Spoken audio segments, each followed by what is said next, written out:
Assalamualaikum warahmatullahi wabarakatuh. Salam Guru Penggerak. Saya Maya Wijayanti dari SMP Negeri 2 Sidomulyo, calon guru penggerak angkatan 6 tahun 2022, Kabupaten Lampung Selatan. Di sini saya akan memaparkan tentang koneksi antar materi modul 1.1 tentang filosofi Ki Hajar Dewantara dan modul 1.2 tentang nilai dan peran guru penggerak.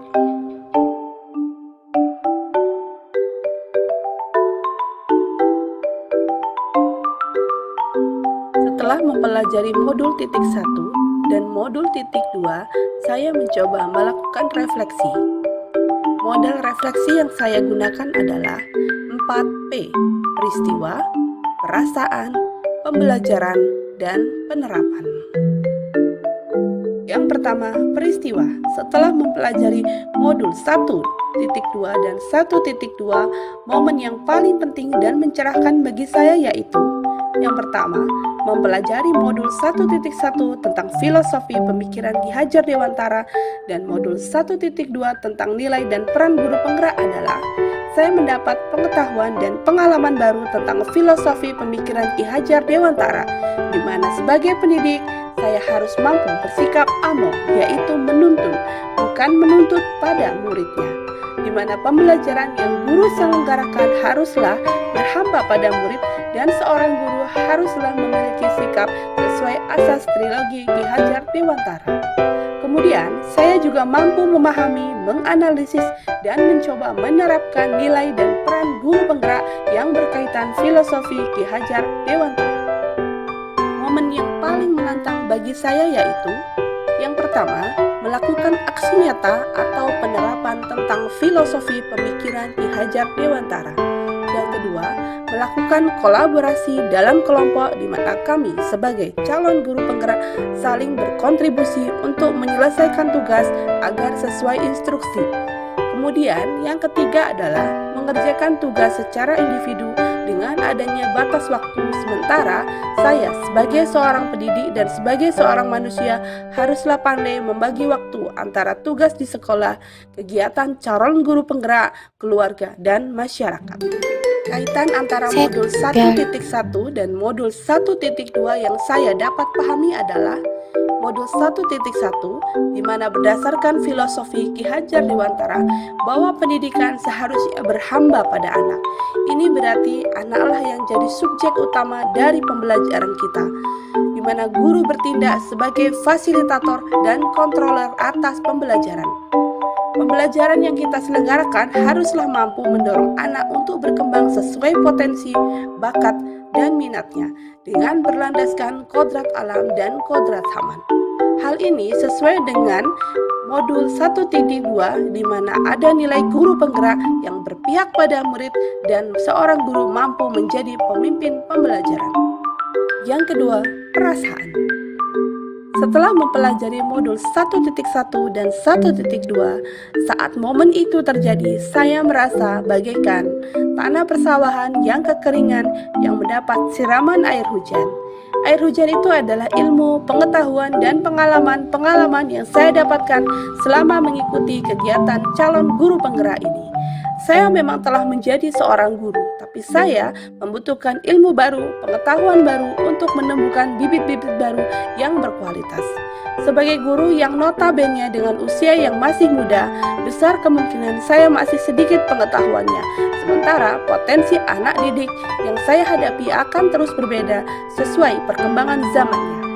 Di pendidikan guru penggerak inilah saya banyak belajar tentang pondasi dasar dan acuan bagaimana harusnya pendidikan dan pembelajaran saya. Yang ketiga, pembelajaran. Sebelum momen tersebut terjadi, saya berpikir bahwa pembelajaran haruslah berpusat pada guru, di mana murid adalah objek pembelajaran.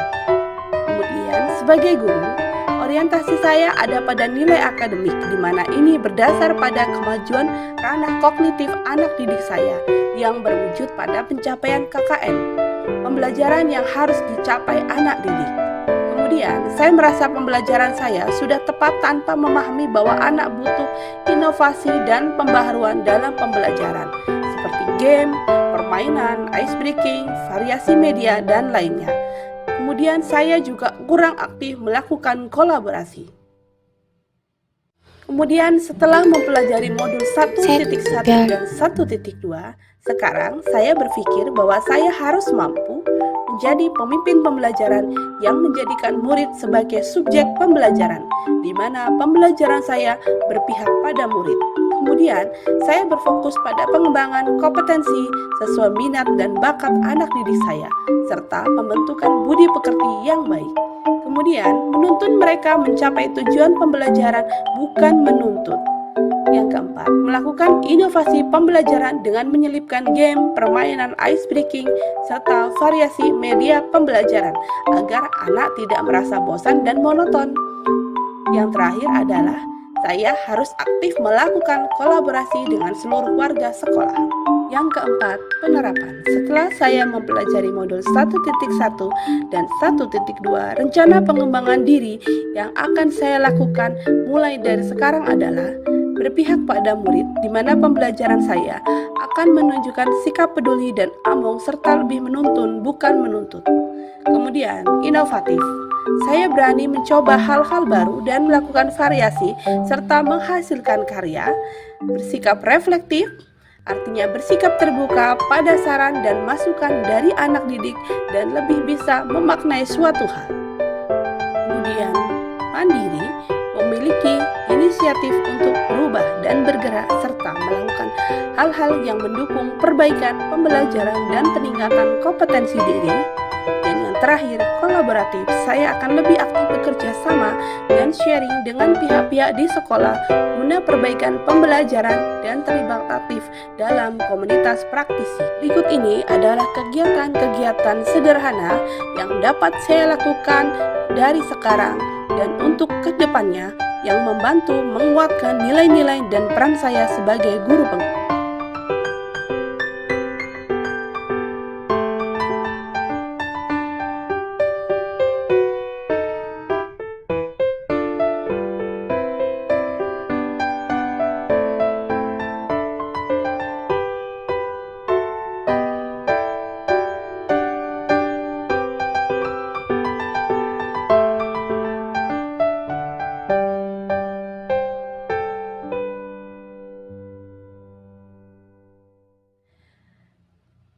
Itulah tadi pemaparan saya tentang koneksi materi antara modul 1.1 dengan 1.2. Salam dan bahagia.